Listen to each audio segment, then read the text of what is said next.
Welcome back to Northwest Elite Spirit, the channel you come to train your mind, body, and spirit. I'm Coach Brian. If you haven't hit that subscribe button yet, do that now and make sure to hit the notification bell to stay up to date on all of my newest releases. I share content on training the mind, body, and spirit, and in the end, it is all tied together. This is Recapitulation from Encounters with the Nagual, Conversations with Carlos Castaneda by Armando Torres. Recapitulation. When revising my notes, I discovered that another topic Carlos repeatedly referred to in his talks was the concept of recapitulation. He claimed that it is the exercise to which sorcerers dedicate most of their time. Once he remarked that, in spite of the energy drainage we are subjected to through social interaction, we all have an option because the sealed nature of our luminous configuration allows us to restart from zero at any time and to recover our totality. Carlos said, "It's never too late. While we are alive, there is always a way of conquering any kind of blockage. The best way to recover the luminous fibers we have lost is by calling our energy back. The most important thing is to take the first step." And for those who are interested in saving and recovering their energy, the best way open to us is the recapitulation. A sorcerer knows that if we do not go for our ghosts, they will come for us. For that reason, a sorcerer leaves nothing unresolved. He recounts his past and looks for the magical joint, the exact moment when he was involved in somebody's destiny, and applies all his concentration to that point and unties the old knots of intent. Sorcerers say that the average person lives their life from a distance, as if it were a memory. We spend life hooked and hurt by something that happened 30 years ago. We carry a burden that does not make any sense. We scream at others, "I do not forgive you." But that is not true. It is ourselves we do not forgive. The emotional commitments we make with people are like investments we have made along the way. We must be completely insane to leave our heritage thrown away like that. The only way we can become complete again is by picking up that investment and reconciling ourselves with our energy. We will thus have dissipated the heavy burden of feelings. The best method sorcerers have discovered for this is to remember the events of our personal history until we have completely digested them. Recapitulation takes you out of the past and inserts you into the now. We cannot escape from having been born from a boring intercourse, nor from our having invested most of our luminosity in making children, nor from our having maintained tiring relationships. But we can recapitulate. That cancels out the negative energetic effects of past acts. Fortunately, in the realm of energy, things like time and space do not exist, so it is possible to return to the place and to the same moment when the events happened and relive them. It is not very difficult since we all know very well where we are hurting. To recapitulate is to stalk our routines and subject them to a systematic and merciless scrutiny. It is an activity that allows us to visualize our life as a totality and not just as a succession of moments. However, and although this may seem strange, only sorcerers recapitulate as an exercise. Other people only happen to do it by chance. Recapitulation is the heritage of the old seers. It is a basic practice and is the essence of sorcery. Without it, there is no path. Don Juan used to disparagingly refer to apprentices who had not recapitulated as radioactive. Don Gennaro would not even shake hands with me. and if I touched him accidentally, he would run to wash himself as if I had infected him. He said I was full of dirt, and it was seeping out through every pore of my skin. With that comedy routine, he installed in me the idea that recapitulating is an elementary act of hygiene. In another lecture, Carlos referred to a kind of luminous stagnation, which he described as a fixation of our attention that blocks the flow of energy. He said that this happens when we refuse to face facts and try to protect ourselves by hiding behind evasive actions, or when we leave pending matters unresolved or make commitments that tie us down. The consequence of that kind of stagnation is that the person ceases to be himself. When being pressured by the chain of decisions that he has made during his life, he can no longer act in a deliberate manner, and he becomes entangled in the circumstances. This situation can escalate to the point of mental or physical illness and can only be resolved through recapitulation. Carlos maintained that, in essence, to recapitulate consists of making a list of wounds caused by our interaction. The next step is to travel back to the moment when the events took place in order to reabsorb what belongs to us and return what belongs to others. Carlos said, "The warrior begins rewinding his day. He constructs conversations, deciphers meanings, remembers faces and names, looks for shades and insinuations, and dissects his own emotional reactions and those of others. He does not leave anything to chance and grabs the memories of the day one by one. He cleans them thoroughly through his breathing. He also analyzes entire chapters and categories of his past life. For example, he examines the partners he has had, houses he has lived in, schools, workplaces, friends and enemies, fights and happy moments, and so on. The ideal thing is to attack the task in chronological order from the most recent memory until the most distant that it is possible to evoke. But in the beginning, it is easier to do it by topics. A somewhat profitable form of the exercise accessible to all of us is the fortuitous recapitulation. If you think about it, we are constantly recapitulating. All memories which form to our internal dialogue can be called that. However, we evoke them in an involuntary way, and instead of stalking them in silence, we judge them and interact with them viscerally. That is pitiful. A warrior takes advantage of any opportunity to recall because those memories, seemingly random, are warnings from our silent side. Carlos pointed out that to recapitulate, no special conditions are necessary.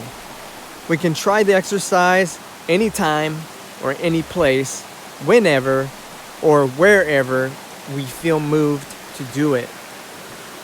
He said, warriors recapitulate when they are walking down the road, in the bathroom, when working, when eating, or whenever it is possible. The important thing is to do it. Carlos added that it takes no definite posture. The only requirement is to be comfortable so that the physical body does not demand attention or interfere with the memories. However, sorcerers take the exercise very seriously. Some use wooden boxes, raised sleeping platforms, closets or caves. Others build a seat in the highest branches of a big tree or dig a hole in the ground and cover it with branches. A good practice is to recapitulate sitting on the bed and in darkness before lying down to sleep.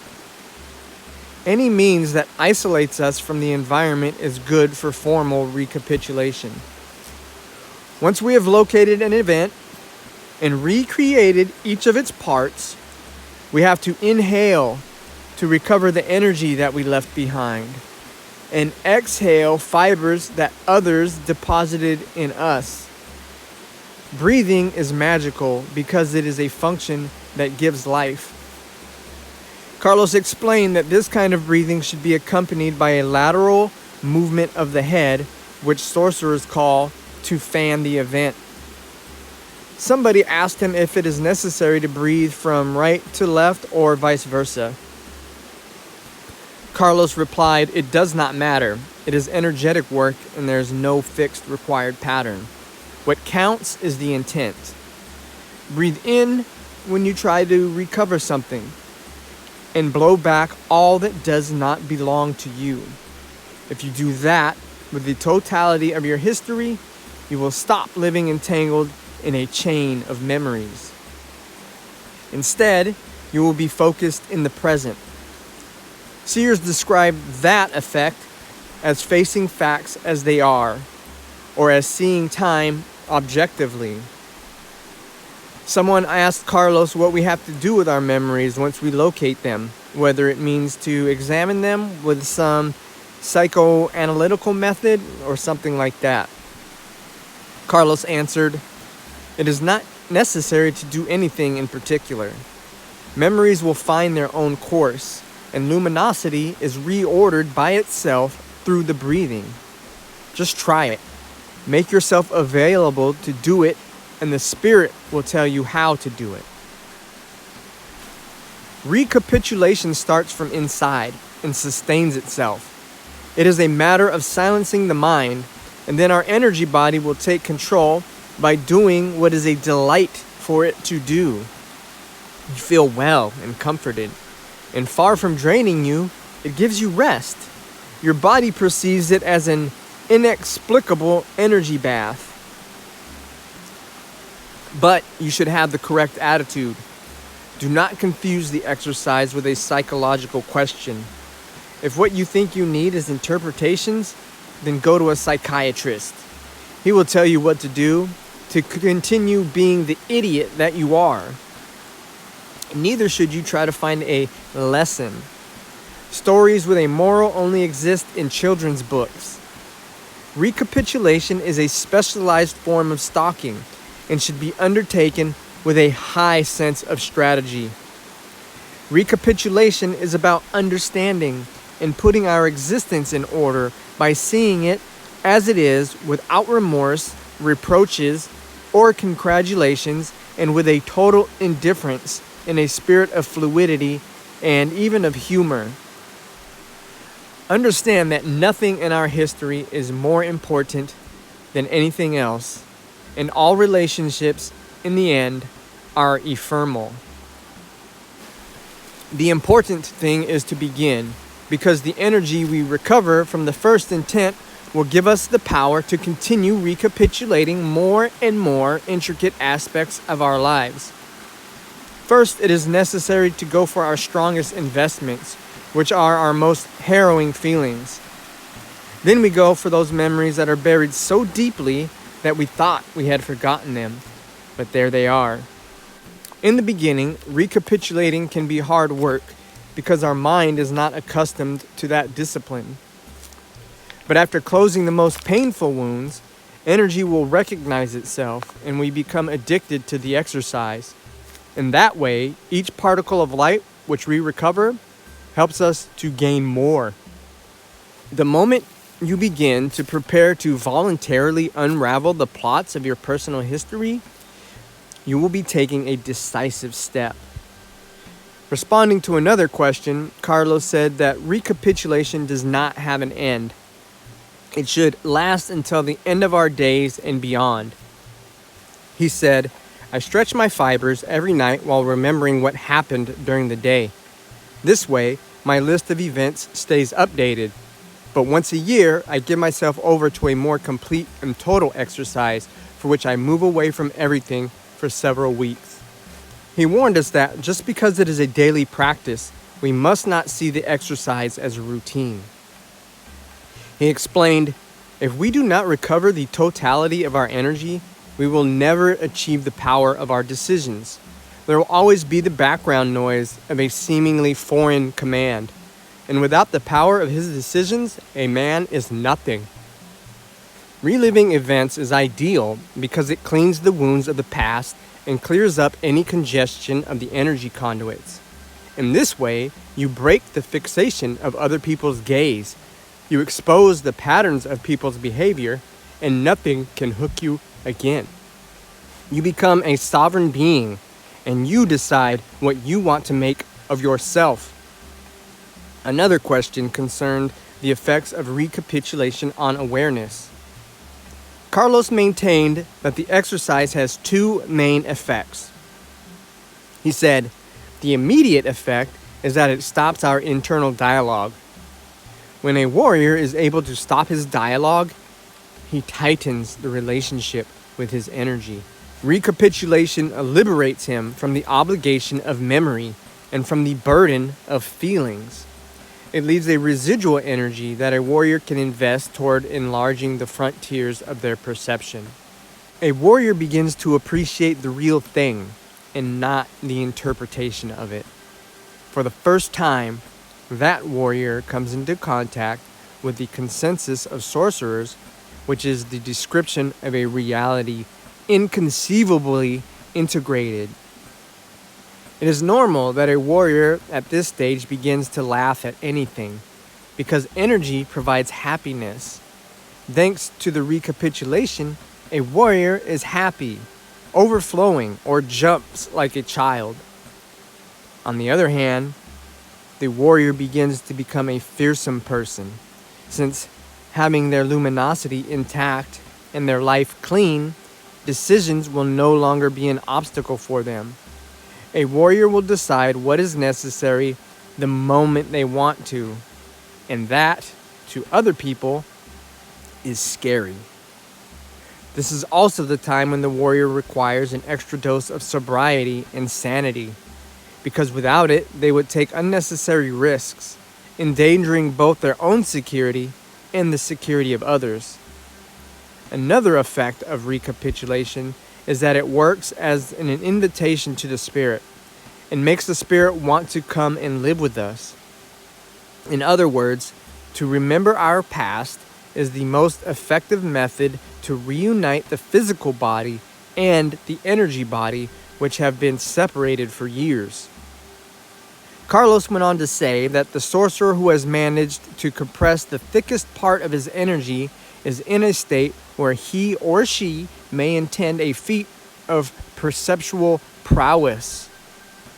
They can intend a copy of their life experience in order to deceive death. That is the final objective of the recapitulation: to create a double and get ready to leave. You do not have to be a sorcerer to understand the importance of all this. To die in debt is a pitiful way of dying. On the other hand, to have a double to offer the eagle guarantees that you will be able to continue ahead. The fight of sorcerers is heroic. Recapitulating impeccably the content of their lives, sorcerers pick up the fibers which drained their attention, and they return to others they have known all the attention the sorcerer had taken from them. In that way, they arrive at a state of balance which allows them to leave with all their awareness. Their memories, coherent, refined, and integrated, work as an independent being which serves as a ticket they hand over in exchange for their awareness. The eagle accepts that effort as a payment and steps aside. Our replica is sufficient to satisfy its demand. Seers see that moment as an explosion of energy which aligns their encapsulated awareness with the totality of emanations out there, and their assemblage point expands infinitely like a vortex of light.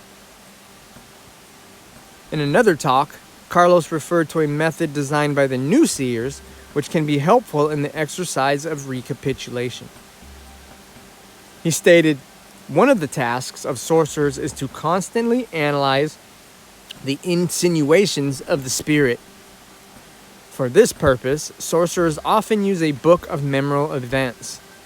This is a map of those occasions when the spirit had intervened in their lives and forced them to make decisions, whether voluntarily or involuntarily.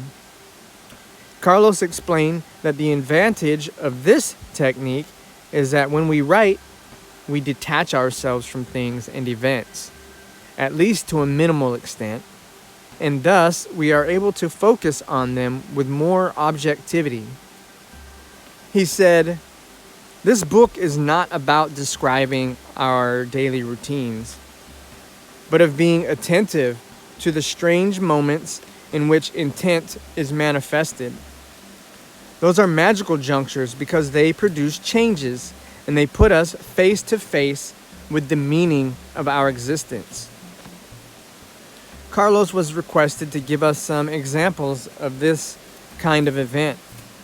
He complied, saying, "Although signs of the spirit are a personal matter, they are extraordinary events that in general mark people's lives, like being born, choosing a career, intertwining your destiny with another person, or having children.